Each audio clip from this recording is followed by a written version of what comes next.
இலங்கைக்கு எதிரான wheelchair cricket தொடரை கைப்பற்றி ஊர் திரும்பிய இந்திய அணியில் இடம்பெற்றுள்ள தமிழகத்தை சேர்ந்த 2 வீரர்களுக்கு உற்சாக வரவேற்பு அளிக்கப்பட்டது. உத்தரப்பிரதேச மாநிலம் நொய்டாவில் 5-20 ஓவர்கள் கொண்ட வீல்சேர் கிரிக்கெட் தொடரில் இந்தியா 5-0 என்ற கணக்கில் இலங்கையை வீழ்த்தி தொடரை கைப்பற்றியது. இந்திய அணியில் இடம்பெற்றுள்ள கன்னியாகுமரி மற்றும் திருவண்ணாமலை சேர்ந்த ஜெயின் ஆல்ட், சுரேஷ் செல்வம் ஆகியோர் கோப்பையுடன் சென்னை விமான நிலையம் வந்தடைந்தனர். அவர்களுக்கு தமிழ்நாடு வீல்சேர் கிரிக்கெட் சங்கம் மற்றும் உறவினர்கள் சார்பில் உற்சாக வரவேற்பு அளிக்கப்பட்டது. பின்னர் செய்தியாளர்களுக்கு பேட்டியளித்த அவர்கள் சொந்த செலவில்தான் பயணிப்பதாகவும் போதிய வசதிகள் எதுவும் இதுவரை கிடைக்கவில்லை என்றனர். மேலும் தங்களுக்கு அரசு உதவி செய்தால் இன்னும் திறமையை வெளிப்படுத்த உந்துகோலாக இருக்கும் என தெரிவித்தனர். அப்புறம் எங்களுக்கு சப்போர்ட் பண்ணுற நிறைய பேர் இருக்கிறாங்க.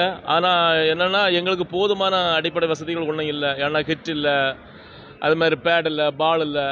ஏதோ அவங்களோட துறைப்பாண்டியனா இந்த மாதிரி அவங்க ஸ்பான்சர்ஷிப்போட சப்போர்ட்டோட நாங்கள் ஏதாவது கிரவுண்டில் இப்போ தூத்துக்குடியில் ஏதாவது அரேஞ்ச் பண்ணுவாங்க, அதே மாதிரி தஞ்சாவூரில் அரேஞ்ச் பண்ணுவாங்க ஒரு ப்ராக்டிஸ் இருக்குன்னு சொல்லிட்டு அதுக்கு போய் எங்கள் பேட்டிங் ஸ்டைலில் இல்லைனா பவுலிங் ஸ்டைலில் நாங்கள் இம்ப்ரூவ்மெண்ட் பண்ணிட்டு இருக்கோம். எங்களுக்கு அது போதுமான இது இருந்துச்சுன்னா ஒரு நெட் ப்ராக்டிஸ் பண்ண இடங்கள் ஏதாவது இருந்துச்சுன்னா இன்னும் நாங்கள் பெஸ்ட்டு கொடுப்போம்னு நாங்கள் சொல்கிறேன்.